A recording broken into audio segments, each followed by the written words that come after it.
there, and welcome back to Plow and Pantry. Today it is a blustery 11 degrees outside. I just came in from checking on the chickens and my face is cold. I am making pomegranate jelly today, and this is part of Canuary collaboration with some friends I will link below. There are several Canuary collaborations going on this year, so keep a lookout for lots of canning videos. I am starting, let me move this out of the way. I'm using my mom's recipe for pomegranate jelly. This is something we used to have growing up.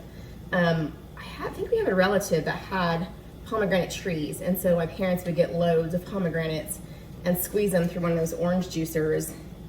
Haven't had that connection in a while, but I did find pomegranates cheap at Aldi not long ago, and so my dad gave me my mom's juicer, and I juiced a lot of pomegranates. It wasn't quite enough, so I did top off with some of the I think it's just called Pom juice from the store, about a cup of it. But I have 4 cups of pomegranate juice here and about 4.5 cups of sugar. Anywhere from 4 to 5 cups is fine. You just have to cook it a little bit longer if you go on the shorter side. I have 1 package of Pectin. This is the one I like to use if I'm not using kimonos. It's just regular Pectin, and I have a 1/4 cup of lemon juice, and that's all that goes in this jelly. So let's get started. The first thing that I also have a plate in the freezer. That's the first thing I always do, is put a plate in the freezer, because that's my favorite way to test to see if my jelly is done. And I have shown that before, but you'll see it again today. So into the pot, I have the pomegranate juice, the lemon juice, and I'm gonna put my Pectin in here as well, and bring it to a boil. Jelly really is simple and a great way to start if you are new to canning. Get my wooden spoon and get the Pectin mixed in here. Sometimes it can clump, so you want to get it mixed in right away. I have my jelly jars in my water bath canner here. They are already getting hot and bubbly, so that is ready to fill when this is ready to go. If you're making a jelly, you always want to use a much larger pot than what you think you need. That was not very much liquid. It's only coming up to about here, but it does bubble a lot and expand, so you want to have space for that. You don't want it bubbling over and making a mess on your stove.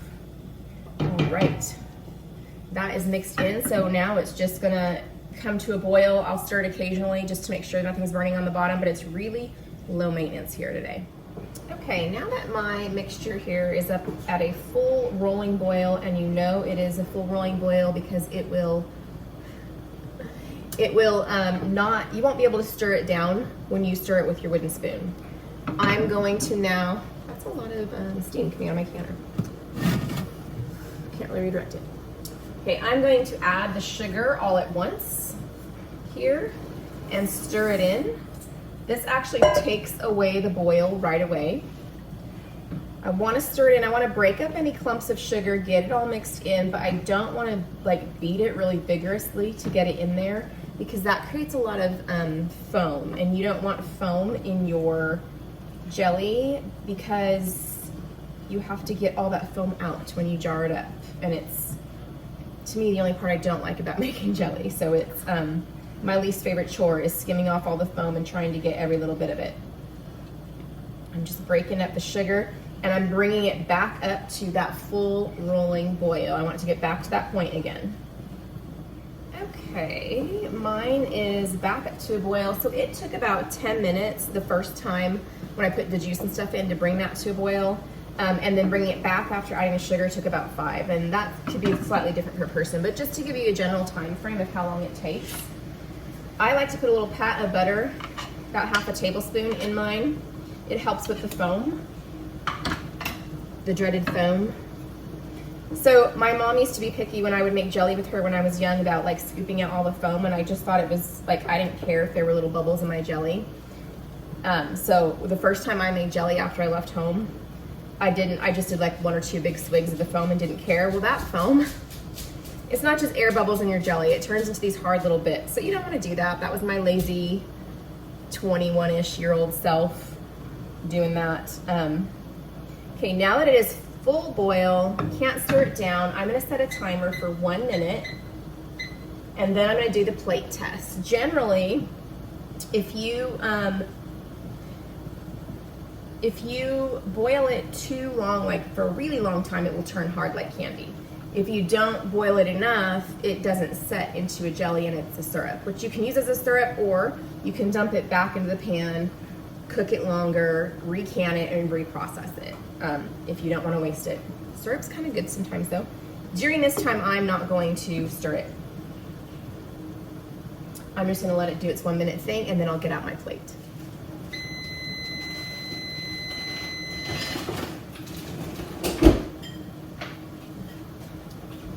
Okay, got my frozen plate here. I'm just going to take a spoonful, put it right here. And what I'm looking for here, the reason I like this is because the frozen plate brings the jelly down from boiling temperature really fast. And the consistency that it's at when it's cooled is what it's going to be like when it's done after you've processed it and put it in. So that's how you tell if it's going to be jelly or not. I wait till I can feel it underneath, like it's gone through, it's warm. It is still a little bit runny, so I'm going to leave it for another 45 seconds-ish. I'm going to put this back in the freezer while I do that.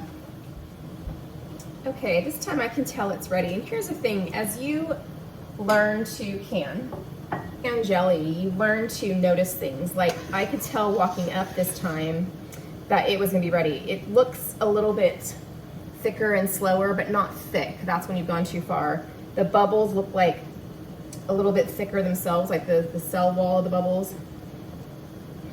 And so you get to where you can really know by looking.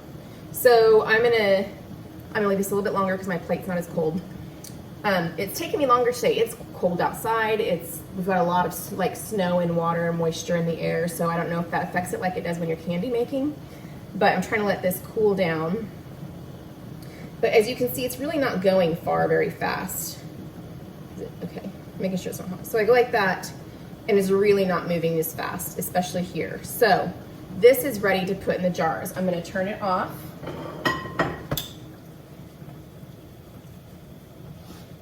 Okay, and I'm going to give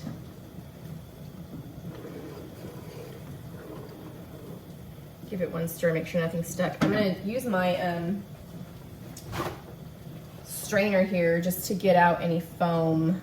I actually don't have much, which is good.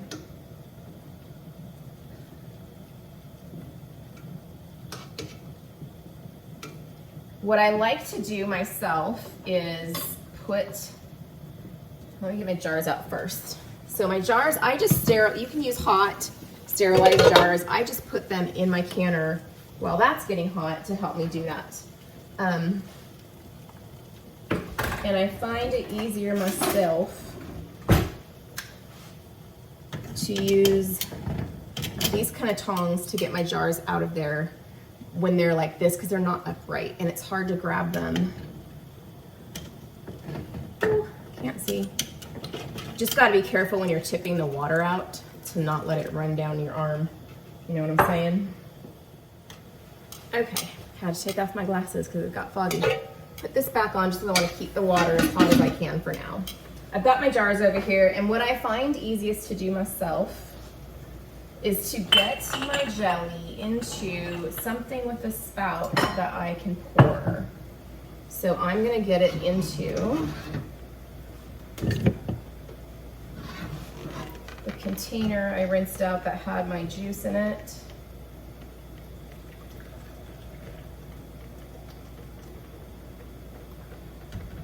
Just needs to be anything with a spout that is also can handle the heat. I just find it easier to pour than to try to ladle is what I'm doing. So these are hot jars. They're a little white because I have hard water. That's okay. I wash that off later. Most jellies take a 1/4 inch headspace. That is the gap between the top of the jelly and the lid. I will measure that when I debubble.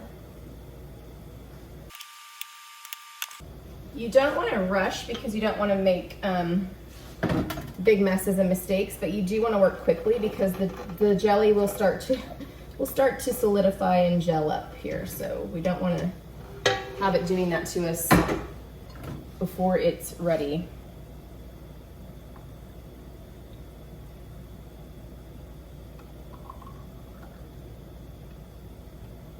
Okay, so I got 5½ pints plus most of this one. I will put this one in the fridge. And let me debubble and measure here. Debubble first.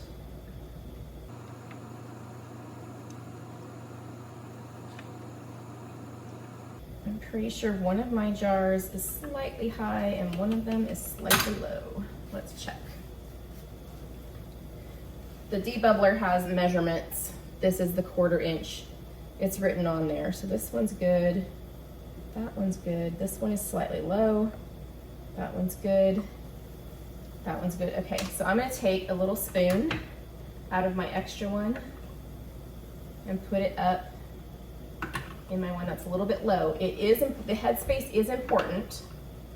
It is calculated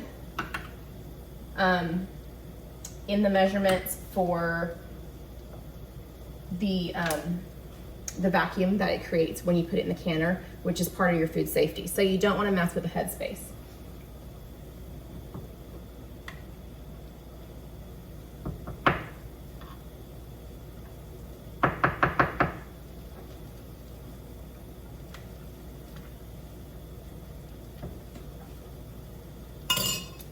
Okay, wipe the rims with a little bit of vinegar.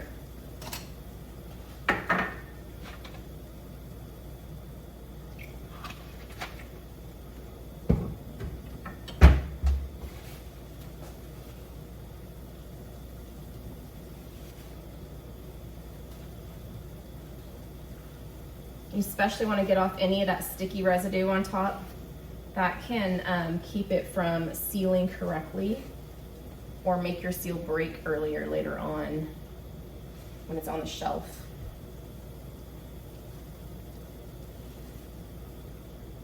No, that one. Okay, I'm gonna put the lids on now. They've been sitting in warm water. You technically don't have to do that anymore, but I like to. I feel like I get a better seal when that happens. So I just continue to do it. Not boiling water, just hot jars here. If you remember from one of my other videos, hot food, hot jars, hot water.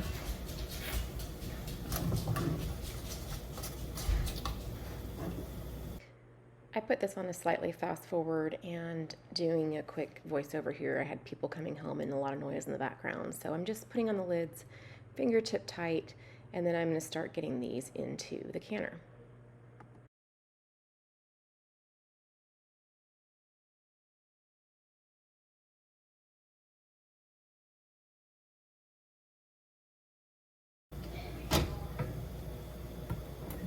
These are going in a water bath canner.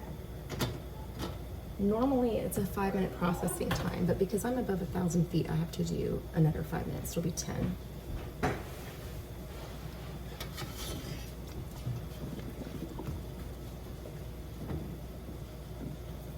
I put the lid on, I bring it up to a boil before I start my 10 minutes.